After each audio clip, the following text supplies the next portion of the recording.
Welcome back, ladies and gentlemen, to the second episode of essentially what I'm kind of deeming a season 2 thing, since we stopped for so long. We're late. Season new point 5. How about that? New point 5. New point 5. I like that. We're a little late this episode, and I mostly blame that on the fact that Jeremy, listen. It says right in the title, we're unprofessional. All right, we're gonna move things around. Bam straight. We're recording this Wednesday at 3:25. We're hoping to have this up Wednesday by 5:00, and then hopefully still gonna have an episode come up Friday. But we'll find out. That also might be late too, but we will hopefully not be late. See how it goes. One day at a time. We've got a fun little episode today. Jeremy, you want to read off our sort of hot topics we have? Yes, we do. Hot topic on this week is we're going to start off with a recap from this pretty insane wildcard weekend that happened this past weekend. We're going to talk about a couple things, one of them being Aaron Rodgers. Got some juicy stuff about him. Every gonna talk a little. Yep. Yes, there is. Talk about Brock Purdy a little bit and a unique situation that's going on with that. We're going to have our new segment called the Unprofessional Moment of the Week, which is going to be the doozy. Well, it's a doozy this week. There's some news about it. And then apparently Shawn's got a little surprise in store. Yeah, so we'll start getting into this.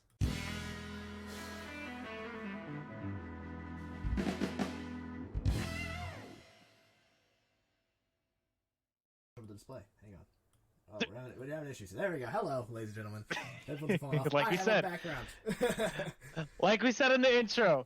We're not unprofessional. Yeah. For those of you who missed it, I had to. I give Jerry a little cue because he can't hear the audio, so he's gonna have something. Exactly. To look at here. But yeah. So let's start off. We'll go ahead and recap these last couple of games. What game do you want to start off with? Let's dive right in. What was the first game? First game was Niners Saturday and Seahawks. Niners-Seahawks was the first game. I think that pretty much went as expected, to be honest with you. Yes, I think I'd say everybody outside of Seattle probably had the 49ers to win that game. I think Seattle had the 49ers to win that game. Probably, it would surprise me. I was seeing some fan comments rolling through TikTok and Twitter and whatnot. And fans were like, "We're just happy to be here. Like, we didn't expect to be here. We also have the number 6 pick, right? Number. They have number. No, the 5. They have top 5 or 6. They have top 10 pick. Either way, so they're we're just happy they're to up be there. Here. Yeah. Yep. So they were just happy to be there. Not much to say about the 49ers. Look like absolute juggernauts. They are. Very good. They have very little weaknesses on any side of the ball. Yeah. The offense, like, honestly, I hate to say it, the weakest point right now is quarterback, just because the question marks. But even, Brock Purdy, he went in there and he did what he had to do, and it resulted in a W for him, which is amazing. And, he's only going to get better. So that offense is already looking like a juggernaut. Is only going to get, better. It really will. But, he's playing at this level. It's like I don't even know. It's just like a next level for especially a rookie quarterback coming into this is his 5th start, I think. Fifth or sixth start or something like 10. that. It's under 10 for sure. And he destroyed a divisional rival in a wild card game. That's crazy. Yeah, which is absolutely insane.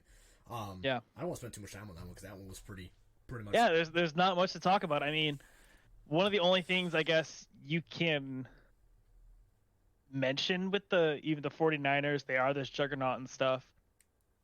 What do you think's going to happen if Jimmy G, his window opens up? I mean, you guys. This is fully I'm shocking him here. Jimmy G, 49ers say Jimmy G is healthy to go. He can play. Who are you starting, Jimmy G or Brock Purdy? You gotta start the hot hands. Listen, as a Bears fan, I've seen what happens when you bring the starting quarterback back into a Super Bowl level game. Thanks, Rex Grossman. You play the hot hand, all right? You don't worry about putting Garoppolo back in. You let the guy roll, and if he starts struggling, then you switch him out at halftime. But if he comes into that game, he's playing hot, and he's been playing hot, you don't mess with it. Because football is all about momentum, and if Brock Purdy has momentum, you let him play. Yep. That's how I see it.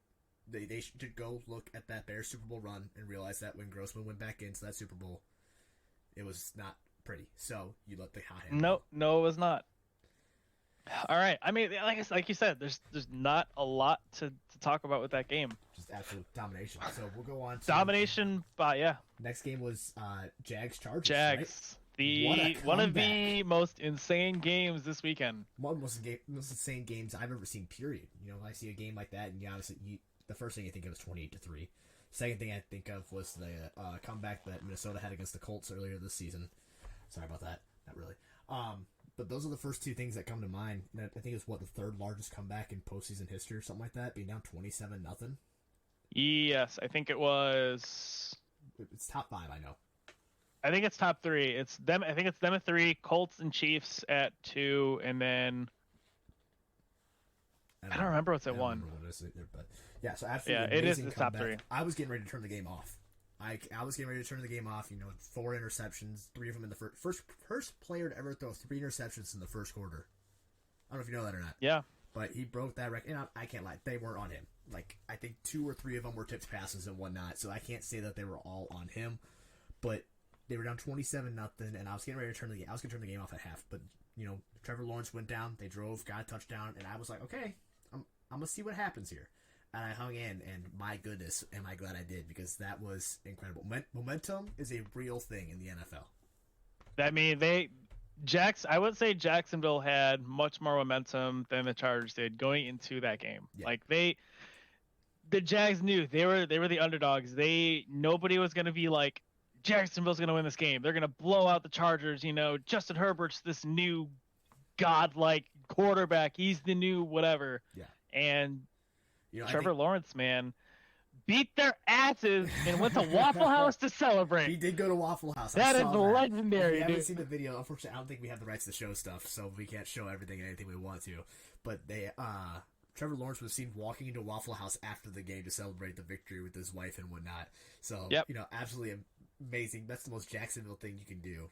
He fits the vibe out there in Jacksonville. I think he works great out there.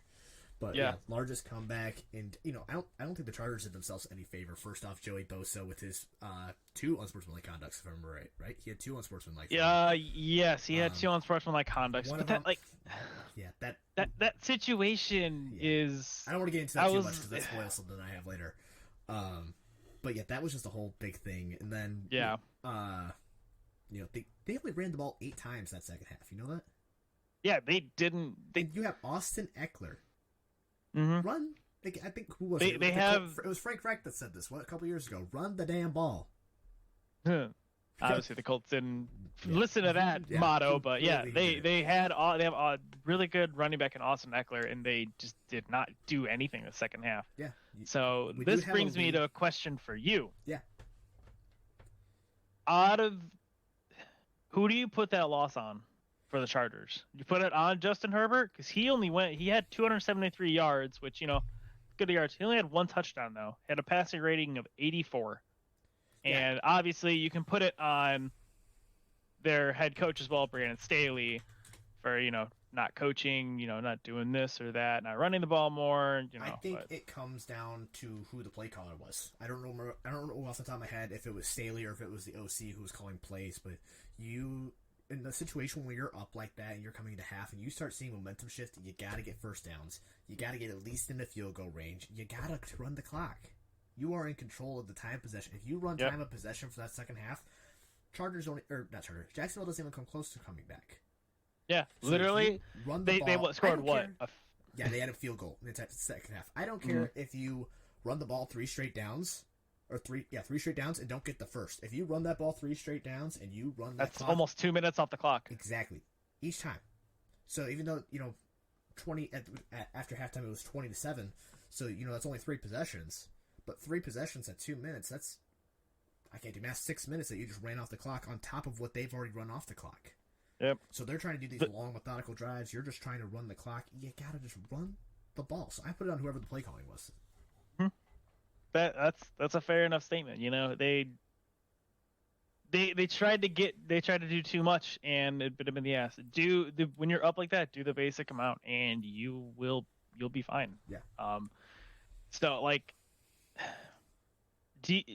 So ever since the Jag just went and came back and did this, I guess this we could probably save for next week. But quick little insight: do you think they can make a run, or do you think it's gonna all come crashing down eventually? Who, Jacksonville? Jacksonville. Do you think Jacksonville can make some sort of run, or do you think they can have some sort of Cinderella run? I would like to think they can have a Cinderella run. However, they come into KC, who's playing great football lately. Like, it's kind of been underrated. Them and Cincinnati both are coming into the playoffs playing amazing football. I think both of the teams have won quite a few straight. I know Cincinnati's won many straight. KC's won quite a few straights. So, and, KC, I don't even think it's played their best ball yet. I think KC still got a lot to show, and they have a lot to improve on still yet. And hopefully they got that done during this bye week. But I think just the rest that they're going to have, and Jacksonville, I think it's just going to get outplayed. I don't think the defense is good enough to stop Mahomes, and I don't think Trevor Lawrence is enough to keep up with Mahomes. Yeah. So unfortunately, I would love to see a Cinderella run. Don't worry. If they win, I'm gonna lose it. However, I just don't see it happening because of the situation and who they're going to. Now, if you tell me they're playing the Bills or you're playing the Bengals, I might give it to you. However, KC is the juggernaut of the AFC.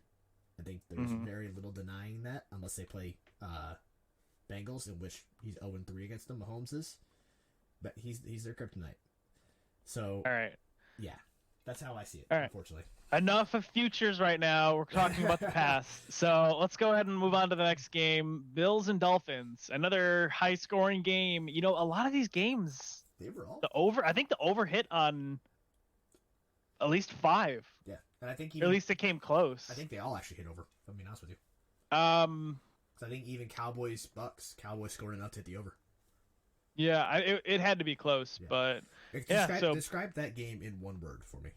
Just describe Bills Dolphins in one word.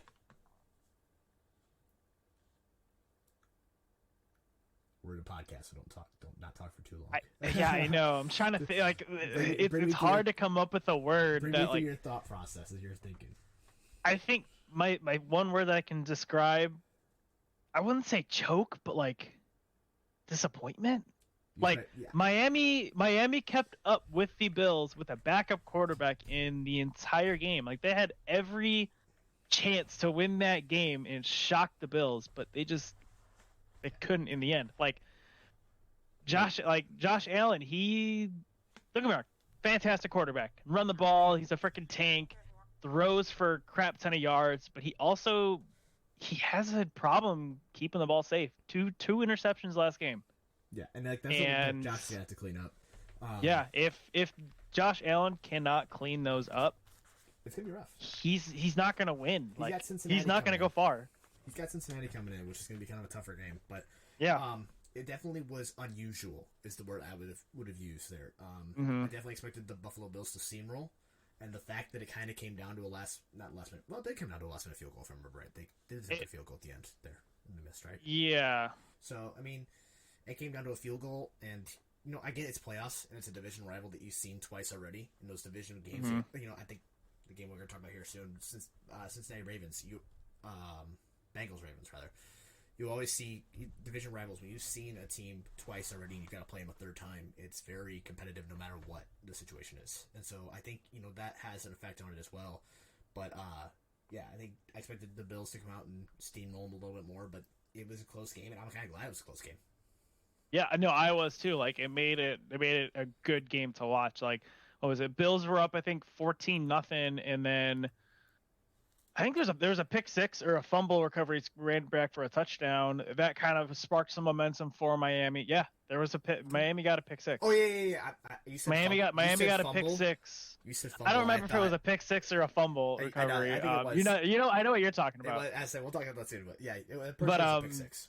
Yeah, the pick six it sparked life into the Dolphins. So and like we were just talking about with Jacksonville, momentum's a real thing in the NFL. Yeah, I think Miami showed that as well. Let's go on to the next game, though, because, we still expected that outcome. Giants-Vikings. You called it. I called it against Vikings fans at the Bears Stadium when we played them Week 17. However, in my predictions, I did have the Vikings going. So, officially, I went 4-6 in this postseason. In my heart, I was 5-6 because I was screaming at the fans first round out. So, Vikings fans, I'm sorry, but 6-6. No. As a Bears fan, bye-bye. I can't tell that. Who do you put that? Everyone's kind of like hitting on Kirk Cousins for that game.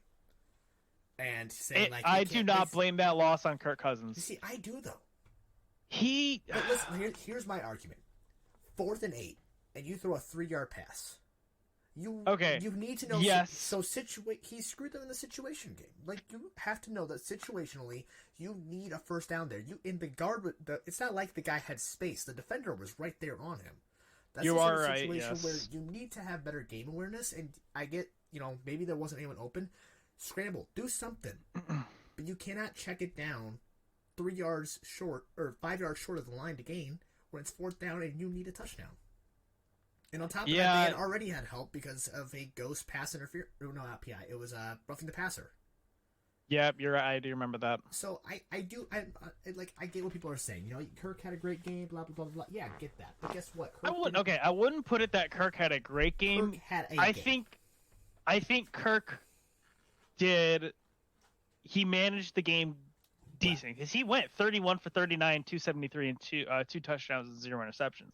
I get that. He did good. And I heard someone talking earlier because I was looking up some stuff about the Bears in the upcoming draft. Everyone looks at that and everyone's like a numbers guy. That's what everyone loves to see. Stop being a numbers guy in the NFL. All right, here's my hot take: stop being a numbers guy and look at how the situation works. All right, because you can look at the numbers all you want, but stop being this was the word the guy used. Stop being a nerd. All right, numbers don't matter. It's how you perform in big moments. And Kirk Cousins was not clutch enough to be able to perform in the big moment. So unfortunately, I do put that. Well, not unfortunately. I don't like Kirk Cousins. It's not a secret. Biggest contract for no stupid reason. Kirk Cousins was not the guy in that moment that you wanted there. And so I do put it on Kirk. As a quarterback, especially, you are in that limelight, and when you're paid what he's paid, you are expected to perform in those clutch moments. And if you can't do that, then you gotta go. Yeah, you make a good point. So, what about other side of the ball? Giants, on the other hand. Dude, how about that play? Can we talk? I don't know if you know what play I'm talking about, but the pump fake out for the screen pass. Oh, and he hands behind the back and run. Dude, I tell you what, if that was, I saw someone say this, if that was Patrick Mahomes, the NFL would be blowing up, losing their stuff. And I really, don't get me wrong, I think Danny Dimes, I'm in it for the memes with Danny Dimes. All right, that's what I'm in it for. But seeing that was absolutely incredible, and I was like, holy, I've never seen that before. And so that was absolutely incredible. So shout out to Danny Dimes for that move, because that made my week. That was the play of the week for me. That was a fantastic play, yes. But Danny Dimes he was really good at quarterback. 24 for 35, 301 yards, 2 touchdowns, rushed the ball 17 times for 78 yards. Yeah. And in key moments. Yeah. And Daniel Jones is not a running quarterback. He proved that when he tripped over his own feet with a wide open field. I was like, you had to let me finish the sentence on that one. But that's what I'm talking about. Can he move and get out of the pocket? Yes. But is he the best at doing it? No. But that's what you need to have a quarterback be able to do. So back to Kirk Cousins, like I was just talking about on that 4th down, scramble, get out of the pocket. He had open field in front of him. You go back and look at that play. He had open room in front of him. Instead, he checks it down to the guy. So Daniel Jones did exactly what Kirk Cousins couldn't do, and that's why they won.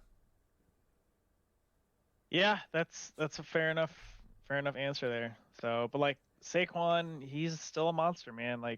I'm happy for Saquon. He's coming back. Saquon. He had the bad injury last year.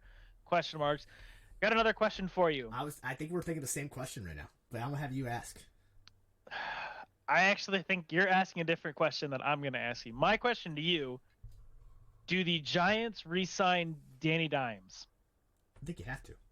I think because he's had a very good year, and I think with where they're drafting and what's available, I think you have to. Because unless they plan on trading up, if they plan on trading up and doing something, then yes, okay. But I think as of right now, because you don't have that backup or that insurance, you have to resign him. So, I agree. I think the last coaching regime that he had, they failed him. And when they brought in Brian Daboll, he's changed the culture in New York. They're a good team. Yeah, he brought the best out of Danny Dimes, whether that's him or the OC, a combination of both of them. he all year he looked solid. He got them to the playoffs, won them a playoff game. That's something some of these quarterbacks haven't done. Yeah. And so I think you do. My question to you actually was, as of right now, who wins comeback player of the year? CMC or Saquon Barkley? That is a good question. They both, I think. I give the edge to CMC. I mean, Saquon, don't get me wrong, has done amazing this year, but CMC came back and had his best season in a long time. Went to a different franchise and still had a great season. Learned that system really quickly, and he's still getting better with the system as he's learning it. I give the slight edge to CMC, Christian McCaffrey, when it comes to the comeback player of the year. Let's see. I'm going to compare their stats real fast. So 2022 season stats. We'll start with CMC first. Rushed for 1,100 yards and 8 touchdowns, which is, I'd say it's solid for a running back. Mm-hmm. But he's also that dual. He's a dual threat receiving back too. He can catch the ball. So with comeback player of the year, it's hard to just look at statistics though too. So you got. It is, yeah. But I think I'll go Saquon. You want Saquon? I think. Yeah, I'd have to look and see who some of the other other candidates are. But if we're just comparing off of these two, I'm gonna have to go Saquon. Yeah, fair enough. You know, because CMC got traded, yeah, and he got traded to a team that was already good. Like, I'm not gonna say that's gonna fault him for it. He was still doing well with the Panthers, though. He was, yeah, but like he was kind of a spark, I would say, for the Giants. You know. Yeah. No, so that's my reasoning. I agree there. Let's move on to the next game here. Ravens-Bengals comes down to a fumble. Sam Hubbard taking it to the house. There was a little bit of an illegal block in the back. I like the no call on it though, just because let him play a little bit there. Yeah, you gotta let that one play out. But he loved that. Sam Hubbard just running it, and you could see he was just like, "Oh God, don't tackle me." Where's he at? Yep. He was getting winded. It was amazing. I loved it. And you see Mark Andrews running up behind him, a whole DK Metcalf style too. And yeah, I remember I was in the bathroom and I came downstairs and my dad and girlfriend were talking about her new job, and I happened to walk right in front of my dad and I look over and I just see the ball get punched out and I see it land in his lap and I'm like, "Oh my goodness!" Yep. And I interrupted their conversation and watched him run all the way back, and my dad was like, "What'd I just miss?" And obviously they showed it again. He was like, "Oh my goodness!" So, yeah, that's my little story for that one. But that was a great. moment. that was a fantastic moment. But I'll ask another question: if Lamar was playing quarterback, do they win that game? Granted, if Lamar was he was that's hard to healed and he played, do they win that game? You can always say this and that. It's hard to say because looking at, I don't think Tyler Huntley had a terrible game. He had the one interception and one fumble, in which, first off, comes down to a little bit of his game awareness because it was third down for that, if I remember right. It was a third down QB sneak. On third down, you don't want to extend the ball. You want to do that on fourth down. But even if he hadn't extended that ball, when he came down, he was in the end zone. So all he had to do was hold on to that ball, and that's a 14-point shift. Now you've got 24-17 Ravens. Granted, there was still, 3 minutes left on the clock when that happened. So it's kind of hard to say. I would like to think that maybe they would have won that game. Granted, maybe the Ravens were in a better spot in general. But it comes back to what I was saying earlier about the Buffalo Bills and the Miami Dolphins. When you've played the same team now 3 times, your division rivals, anything can happen. And so, I think Lamar and the Ravens did beat the Bengals that first time that Lamar was healthy. They didn't win the second time. But I think, I was like I said, anything's possible. I think, obviously, you look at it, you see, okay, one scored possession, they were running with the backup. Yeah, they could have won it. But I think this is a different story there because, like I said, Huntley didn't play a terrible game. 1 interception, 2 touchdowns, right. 226 yards, 17 for 29. And the fumble. So the fumble hurt him. I think not running the ball with J.K. Dobbins there on that goal line of third down also hurt them. J.K. Dobbins has been pretty much a beast since he got back, and you decided to run it with Huntley on 3rd and 1. And he decided to extend. Like I said, lack of game awareness. It's 3rd down. Hold on to the ball. He ended up in the end zone anyway. If it's 4th down, yeah, extend that. But 3rd down, hold on to that ball. Yes, it's going to be interesting to see with the Bengals because they're having O-line issues. But that's been the story. It was the same story last season. I wouldn't say same story all season. They got better Most during the of the season. season, but injuries started tolling on them towards the end of the season. So now they're in a similar situation as it was last year. Granted, with their crappy O-line last year, they still made it to the Super Bowl. But And like we talked about just a little bit earlier, Josh Allen's got to be able to hold on to this football. Josh Allen can't turn over the ball. And if he does, I think Joe Burrow's going to make him pay. Yeah. I'll be wearing my Joey D jersey yet again, repping him. I got to do it. It's my only jersey I own for an active player, believe it or not. It's a Joe Burrow jersey, and I'm a Bears fan. It's weird. But active player's still on that team. Let me rephrase that. Let's go into the last game, though, because I think we've kind of harped on this one enough, and we're almost to our half-hour mark, if I'm not mistaken here. just about, yeah. We're coming up on it. We got 4 more topics we got to hit. So we're going to hit this on the speed round. Cowboys, Bucks. You called Cowboys. I said Bucks. Tom looked like crap. Didn't do anything until the end of the fourth quarter. Ball game. Yep. I was choking my own saliva. I'm not even gonna lie to you. I mean, I'm gonna be honest. There's not a lot of highlights to this. Like, I guess it was just an ass beating. It was an ass whooping for the Bucks, man. I guess the highlight. Tom Brady's just off. Highlight is Tom Brady's no longer 7-0 against the Cowboys. Cowboys are no longer 0-8 on the road in playoffs. Or is it something like that? 0-8 on the road. Yep. Something about that. They haven't won road. I think it's a road playoff game since 1993. Yeah. So, they put on, like you said, they put on an ass whooping. They opened up their can of ass whooping, and they said, "Hey, here's what's gonna happen." Yep. And they went out. They performed. Except the kicker, he didn't pull out a can of ass whooping. Yeah, the kicker pulled out a can of something, but it wasn't ass whooping. 0 for 4 and extra, 1 for 5 on extra point attempts, and missed a field goal too. I'm surprised he didn't get cut. Like I expected to. Like we talked about last week, your chess player. Why am my key card working? I was expecting his key card not to work Tuesday morning. Which actually, I want to bring, since we're talking about this is one thing I want to bring up. They play Sunday afternoon against the 49ers. 49ers played on Saturday. 49ers had 2 extra days of rest. Oh, yeah. It's been pretty much a hot topic. And I even asked you this a couple of days before the playoffs, if I'm not mistaken. Why do we still call it Super Wildcard Weekend? At this point, it's still just Wildcard Weekend.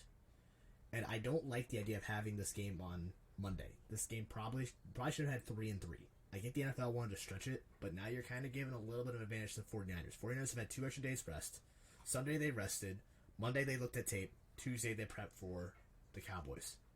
Yeah. Cowboys now rest Tuesday, look at tape Wednesday, prepare Thursday, fly out, prepare Thursday, walkthroughs on Friday, fly out Saturday to play on Sunday. So, I mean, you're looking at a much different situation compared to, like I said, the 49ers have had 2 extra days rest. Yeah, I think they, like, if you want to keep the Super Wildcard Weekend title, sure, but don't spread it amongst 3 days. Because I think I don't know if they've always had it, because it is what Super Bowl Weekend was like the last 2 years, and it's always been President's Day week, or not President's Day. Ever since they expanded it to the 7 teams instead of 6 teams. I think they should, kind of how the NFC and AFC championship games are played. One's played on Saturday, one's played on Sunday. I agree. Make it so all the AFC games will be played on Saturday, and then for wild card and the divisional games, all AFC will play on Saturday. Each team gets equal amount of rest, besides a couple hours between the games. No, I 100% agree. I agree with that 100%. I was actually going to say that NFC plays every Saturday, AFC plays every Sunday, and then obviously they have the extra bye in the middle when it comes to the Super Bowl, so it doesn't quite matter anymore, and then they play that Super Bowl Sunday. I think that's how it should be laid out, just because, like I said, you're giving a team 2-day advantage. 2 days is a lot of time for recovery. Like, I know, like, we say it, and you're like, okay, yeah, but, like, I go to work 5 days a week. I'm like, yeah, I get that. But these guys, they're getting slammed and whatnot, and so, yeah, do I think you deserve 2 days recovery? Absolutely. Go for it. Take 2 days off. See if I care. Yeah. So, I'm gonna, this is kind of, is Tom Brady done, or is he gonna stay with the Bucks, or is he gonna get traded? Based on what I saw from his post-game conference, he is done. I don't know if you saw it, but he was very reflective, it appeared. He was very reflective. Yeah. He was very thoughtful. And he went through and he thanked everyone. He said, thank you guys for, being awesome, blah, blah, blah, blah, blah. Yep. And so I think he's done, at least in Tampa. I think he's going to retire. it's Brady. Who knows? Gronk's flirted with the idea of possibly coming back. So who knows? But I think Brady, there's a chance he's done with Tampa. Well, I'm going to say there's probably an 80% chance he's done with Tampa. So, I think, and I'm not just saying this because I'm a Colts fan and fuck Tom Brady. I want to say he's done. Like, You think he's done? I think he's done. Not just with the Bucs. I think he's done. He's gonna be 46 like before next season starts. What team is gonna want to sign a 46-year-old quarterback who's probably like a few big hits away from just getting killed on the field, dude? You know what my answer is already, don't you? It's not gonna be the Colts. No, it's not gonna be the Colts. Listen, we have been in quarterback hell for the last 5 years. We are done. This is our opportunity to get our quarterback of the future. The teams that I've been hearing that might possibly sign him: Raiders, re-sign with the Bucs, Raiders, Niners, yeah. Which I don't think the Niners anymore. Don't and Jets. That's the other one I've heard. I've heard Jets too. Why would he? I could maybe see the Raiders, but they're not in any sort of position to win division or even sneak. No, not to win division. No, sneaking wild card. I think it's possible. Not even wild card, dude. They have to play Mahomes 2 times a year. Yep. They have to play Herbert 2 times a year. They've got a pretty solid team. Yeah, but I still think those games against Herbert are winnable. I would say those are more winnable than the I think the games against Denver are Chiefs also winnable. games. Yeah, because Denver's a laughing stock. But even then, right you say okay, they lose the 2 to KC, they split it with Chargers, and they win both against. So it's Denver. 3-3 in the division. 3-3 in the division, which That's even if they win, but like. Yeah, we're just hypothetically talking here. There's the rumors about Josh Jacobs not even being there. That I've seen his jerseys like half off and stuff. Do they even want him there anymore? Well, if they get Tom, they will be. Their offensive line isn't the best. Like they have, it's just they're in a weird position. Like the only thing that's gonna make that good for Tom is the head coach. Devontae too, but the head coach, McDaniels. Yeah. Which I'm not going to completely rule it out. I do think there's like I said, I think there's like 80-85% chance he's done in Tampa. Well, that means he's done with football. I don't know, and I'm not going to claim to know. First time I know anything, though, I'll tell you. I'll let you know. But yeah, I think he'd be dumb to go to the 49ers only because 49ers have a fantastic they have 3 quarterback situation going on right now. Well, they have a why would they want to pay Tom Brady $30 million when they're paying Brock Purdy less than $1 million? They have a good and bad situation because you know the saying: if you have 2 quarterbacks, you have no quarterbacks. So what do you do when you have 2 quarterbacks? All right, enough time with this. We have wrapped up this past weekend. Awesome weekend, you know. Absolutely. One of the best wildcard weekends. Had drama and all this stuff. All right. So on to Aaron Rodgers. For those of you who don't know, Aaron Rodgers went on to the Pat McAfee show on Tuesday, I believe it was, earlier this week. Yes. And when asked if he was returning, he had this to say, quote, "Do I still think I can play? Of course. Can I play at a high level? The highest. I think I can win MVP again. In the right situation. Is the right situation in Green Bay or somewhere else? I'm not sure. I don't think you should shut down any opportunities. I think there's more conversation to be had." So I read into that, everyone's going to read into it. Everyone's going to get their own opinion. And we're going to go back and forth on this all off season like we always do when it comes to Aaron Rodgers. Is he coming back? Is he going somewhere else? What's going to happen? But Rob Gronkowski, I mentioned earlier, had a great take on this. Why are you focused on MVPs? You should be focused on winning. And if you think you can come back just to win an MVP, you shouldn't come back, essentially, is what he said. So what do you make of the quote there?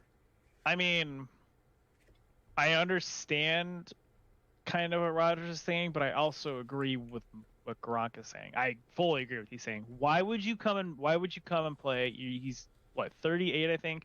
39. Why would you? So he's upper 30s, about to be 40. Yeah. Why would you want to play only for an MVP? Yeah, you're the MVP. Who gives a shit? Yeah. Like, really? Who gives a shit? That's like you ask. Be the Super Bowl MVP. Win a ring. He has 1 ring in the span of like a 12-year career in Green Bay. Something crazy. Something like that. Yeah. That's like Patrick Mahomes on the Kelsey Brothers show, New Heights. He mentioned when it comes to MVPs and awards like that, yeah, it's great, but what matters is lifting Lombardi at the end. So Exactly. if Rodgers is sitting there focused on winning an MVP, then he's not focused on winning. One, it means he's focused on getting paid, which is exactly why Devontae didn't come back to Green Bay. They couldn't afford to pay him after they had paid Aaron Rodgers. Focused on getting paid, and he's focused on personal accolades. Yep. He's more focused on building his own image rather than the ultimate goal. Like, yeah, he had put out, also said, he doesn't want to go to. He doesn't want to go back to a rebuild. Yeah. So. But he also mentioned in that same sentence that no team's going to come out and say, "Oh, we're rebuilding," which absolutely exactly is true. Which is, and he's like, whether that's in Green Bay or if it's another team, that has yet to be seen. Green Bay. I think they're on the verge, especially because he also mentioned, if they think that Jordan is ready to go and they're ready to put him out there now, then awesome. This is root for Jordan. Yeah, go for him. Good luck. Go for it. Good luck. So, to me, and obviously, like I said, we're gonna do this the whole off season because he always does this. Where, well, it's gonna be up to Green Bay essentially on what they want to do if I'm gonna come back. Because he mentioned yet again, it's gonna depend on what the roster looks like, and that was almost word for word what he said. And when he said that, I said, okay, so we're not gonna know until basically mini camp time. Because he's not gonna say anything until after the draft. So we're going to keep going back and forth, like we always do, because it's Aaron Rodgers and he has to be the center of attention, which goes back to MVP. Okay, so you want to be the center of attention. Yeah, that's really the gist of it. Like he doesn't, he's not focused on it, and he does not care about being a team player. No, I don't. If he doesn't want to be a team player, it makes me wonder which teams would even want him, because like. I don't know how he is in the locker room. I'm not a freaking professional athlete. I'm not a freaking NFL star or whatever. I don't know how he is in the locker, but like what I've seen from the Pat McAfee show, yeah, he's a lot more humble than we all originally thought. It kind of brought that side out, but it's still kind of like, it still sounds like he's focused on, like he's still focused on himself. He's not worried about the team and stuff. He's worried about getting paid, and that's good for him. Whatever. Yeah.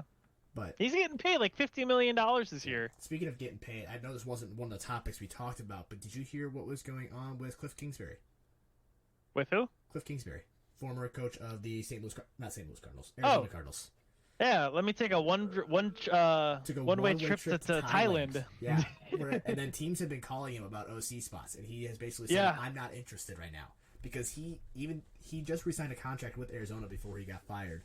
And so Arizona Dude's getting paid to be on vacation for the next 3 years, dude. 5 years. Because that contract was... So he's getting paid $55 million for the next 5 years to basically be on vacation. He is not going to come back to football until after those 5 years. And that's my bet. Man. He might come back after 3, just so that way he can keep his feet wet, so people aren't like, well, he's been out of the league for 5 years.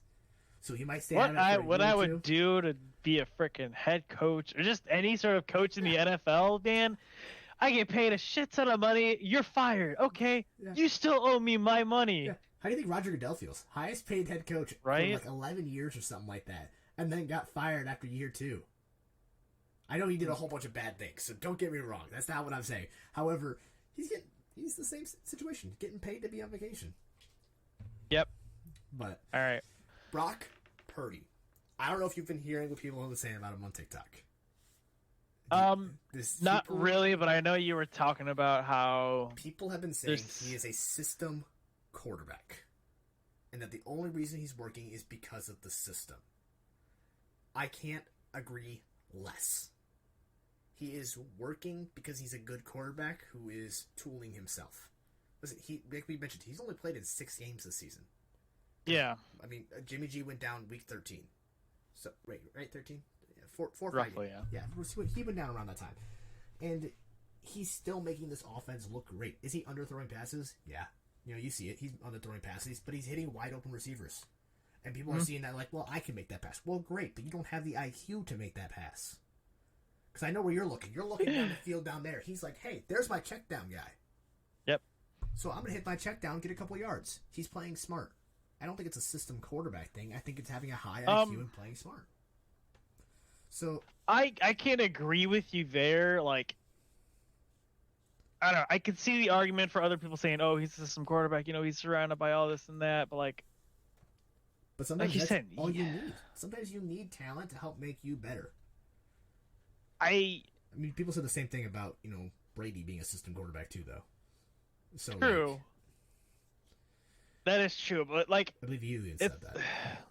I feel like it's kind of hard to even just call him a system quarterback because he's only played for 6 games. Yeah, he doesn't even know He hasn't played anywhere else. He's played in college, but college and NFL, they're completely different beasts. Yeah, like you can't even compare them. People like to compare them because, oh, well, they're college guys going up to the professionals. Yeah, but you know what the first thing those college guys learn when they get to the NFL? Wow, everyone is so much faster, so much stronger, so much bigger. This is not the same game. Yep. Like, NFL players are a completely different breed from college players, and I think a lot of people try and make that comparison. It's always the age-old question, can the worst NFL team get beaten by the best college team? The answer? No, they can't. No, not even close. Yeah. I feel like the Texans' worst team in the league, obviously, right now. This past Georgia team, there's no way that Georgia team can beat I'll give you one the better. Texans. I'll give you the LSU team with Joe Burrow, the dream college football team that we've had in the past 10 years. Like, the dream team over the last 10 years. I still don't think they beat this year's Houston Texans. No, because most bigger, college faster, offenses... stronger. Well, but most college offenses kind of the same. They all use like similar, similar play styles and stuff. What do you see in college when it comes to the quarterback play that you don't see in the NFL? You know when they're going to snap the ball in college. Why? They do this. Yeah, they're clapping their hands. So yeah, you can be like, okay, clap on my third clap is when we're going to snap the ball. But as soon as you hear that clap, you can just go. Exactly. They have different calls in the NFL. Sometimes it's set hut, sometimes they say hike, sometimes they say, blue, blue, blue. So they have the audibles and all that, and just the IQ that NFL players have versus college players. We're getting on a completely different tangent here than what we wanted to talk about at the moment. That's all right. I don't think Brock Purdy is... I can't call him a system quarterback yet. Because one, like you said, I haven't seen him in a different system. I haven't even seen a full year of him play. Yeah. We haven't even seen half of a season of him play. We've seen him play under the lights in primetime. Where the first half, did he struggle? Yes. But he bounced back very quickly and very quietly, too, on top of that. He missed quite a few passes to start, but bounced back and played a phenomenal game. Yeah, he did. He's using his utilities, and he's using them to the fullest. Yeah, which begs the question for... This is going to be a hard offseason for the 49ers in terms of who is their quarterback, especially if he wins the Super Bowl. And yeah, that especially. I think this year... do you are in a good spot, actually, because of it. Yeah. Because, you have those 3 quarterbacks. Obviously, I think if he wins, you're going to have a quarterback showdown between him and Trey Lance. And you're going to move Jimmy G. Because a lot of teams, we've already mentioned, are going to need a quarterback this season. So you'd be dumb not to move Jimmy G for picks. Jimmy G's out of here. Send him to New York. Jets. Send him to Vegas. Wherever. But Jimmy G's gone. I don't think Jimmy G's going to play another snap for the 49ers. Yeah, I agree. Trey Lance, like I said, it's a hard decision. They moved up picks to get him. They used their first round picks in order to get him, and they made this miraculous pick in the last pick, Mr. Irrelevant, and right. Yeah. So it's to be interesting. 2-2, sorry. Because you already know fans have flocked to Brock Purdy, man. He has such a confidence, and he extrudes that confidence, and the guys in the locker room absorb it, and they love it. And that's why I think he's doing so well on top of that. Yeah, and you already know but for some reason Trey Lance is starting quarterback week 1 next season, the fans are gonna let him know, hey, especially they're gonna scream, boo. Yeah, especially if Purdy wins the Super Bowl. Fans are gonna be pissed. They're gonna go to that first game. Lance has got to throw an interception or something, and the fans are going to boo. They're going to be like, boo, get the hell off the field, bring us Purdy. Yeah. But we are hitting the 45-minute mark, and we still got 2 sections left, so we're going to hit these last 2 kind of quick. We're giving about 10 minutes and then 5. So, unprofessional moment of the week. What we're calling this is, we're the unprofessional experts. So what is the most unprofessional thing we saw this week, whether it's on the football field, in real life, something you saw in the news, something you saw someone do down the street? What is the most unprofessional thing you saw someone do this week? I'll let you start. Keep it PG-13.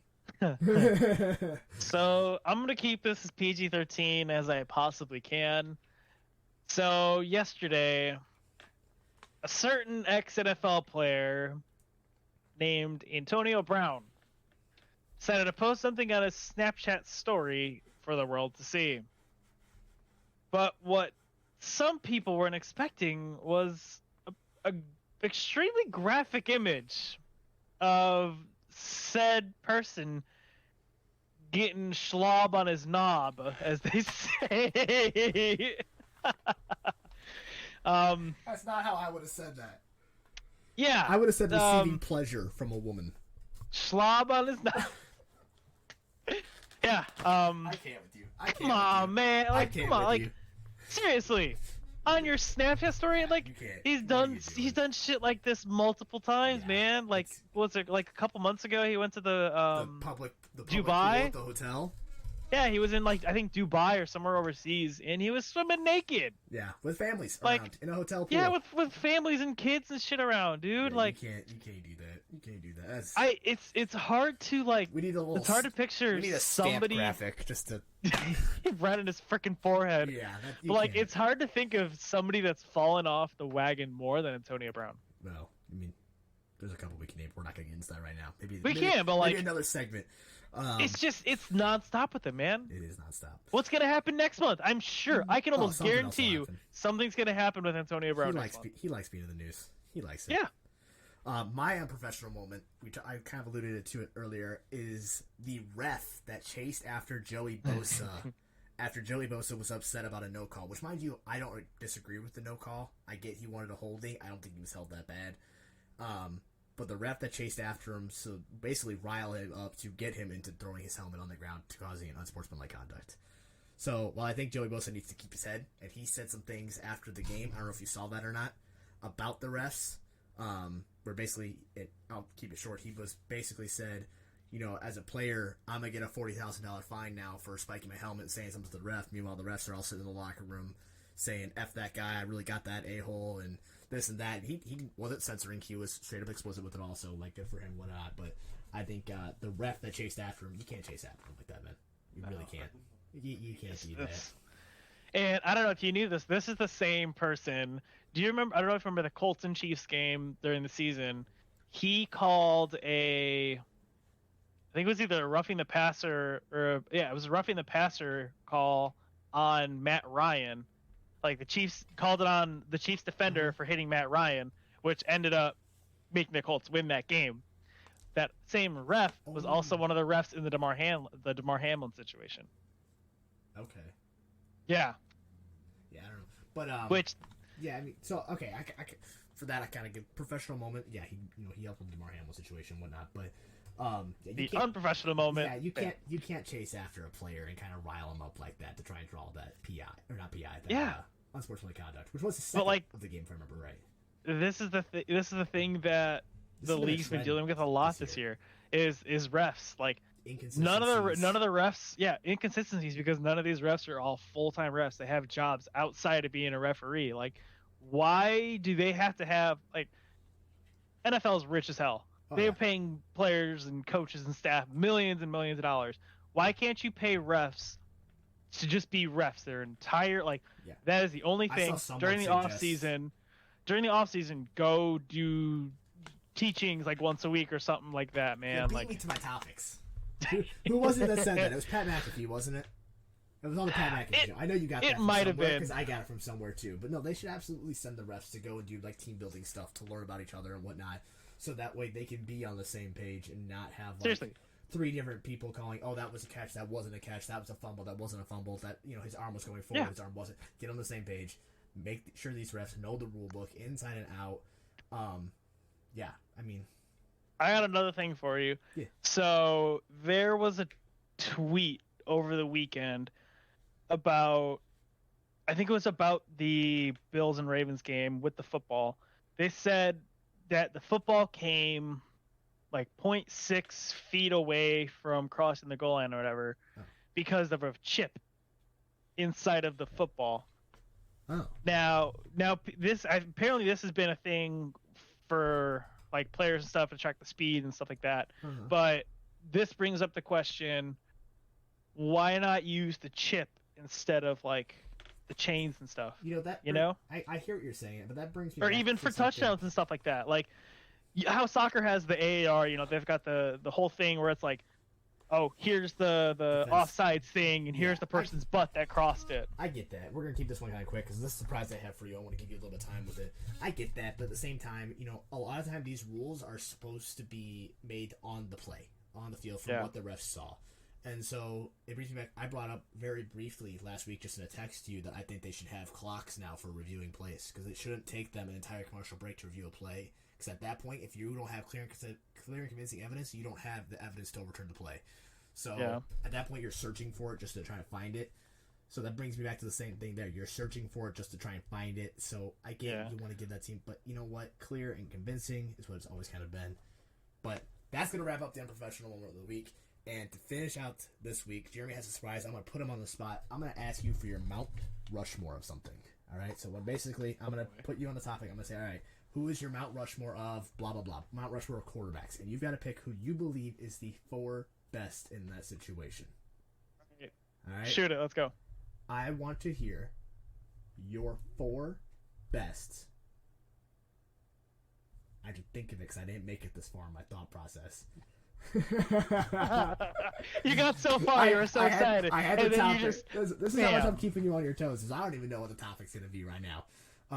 But I guess while I'm trying to think of a topic, what we're going to do now is when I pitch you this, you can now pitch me a surprise topic for a Mount Rushmore or something, like any sort of surprise at any time in any upcoming podcast. You don't have to do it next week. You don't have to do it the next episode. You ain't going to do it next week. You just next time you want to throw it at me, throw it at me. But yours is going to be, I want to hear your Mount Rushmore of all-time running backs. You got 4.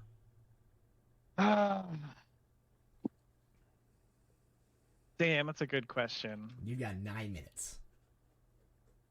Damn, that's not enough time, man. No, I told you. I'm putting you on the spot here, man. I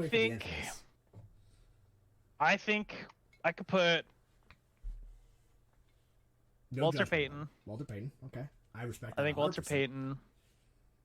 I'll put Barry Sanders up there. Okay. You're just looking at most rushing yards from a running back. No, I'm not. Listen, these could be for any reasons. They could be just because, like, it's a guy you grew up watching. It was a guy that you think. I honestly think I can put Frank. I'm gonna put Frank Gore up there. Okay.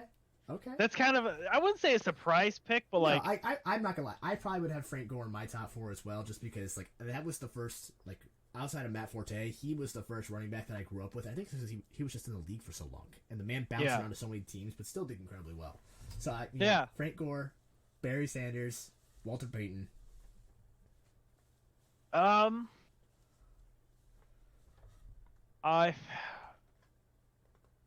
finish it with Danny Tomlinson, I think. Damian Thompson? Yeah, I'll round it out with that. Okay. I respect. Is that let's hear yours. Of running backs? Yeah, I want to hear yours of running backs. I can't disagree with Walter Payton. Mm-hmm. I mean, they have a freaking award named after him too. You can't disagree with that. I'm trying to think. I almost do want to say CMC because he's kind of changed the game in terms of running backs. Running backs before were always the guys that just ran the ball. And CMC's kind of changed that a little bit to making it a little more optimal, where you got running backs that actually kind of catch the ball now. At least it's much more known. Because I can't think of running backs really before then who caught the ball a lot. Yeah. So I can. Just the sort of like I can respect it. Sort of the evolution. Oh man, what's his name? I cannot think of it. The running back from Cleveland. Jim Brown. There we go. Jim Brown. Jim Brown. I gotta put up there. So I got Jim Brown, Walter Payton, CMC. It's so hard to put Bears up there because that's what I know the most. Man, the fourth one's the hardest one. I know. The fourth one's the hardest one. I wasn't expecting you to throw it back to me though. I was expecting you to take longer than that. Surprise, bitch. Yeah, surprise. Surprise, shawty. I'm gonna go Emmitt Smith. Just because the guy he was crazy to watch. Oh no, not Emmitt Smith. AP. What am I thinking? What am I thinking? AP. Don't get me wrong. As a Bears fan, I hate AP. As a respecter of the game, I love AP. For that span of the 8 years, I think, for his like true prime, dude, he was incredible. He dominated. Yeah. But ever since then, there's been no running back to win MVP since him. No, it hasn't. That was what, 2008 he won? 2008, 2009? 2000 something. It was 2013. 2013. 2013, yeah. A couple years off. But yeah, no, I mean, yeah, AP changed the game in a different way than CMC. You know, definitely was the hard-nosed running back that everyone knew. Yeah. And CMC's come in now, and he changed it to making it more the hard-nosed running back, but also the receiver out of the backfield, who's kind of that dual threat.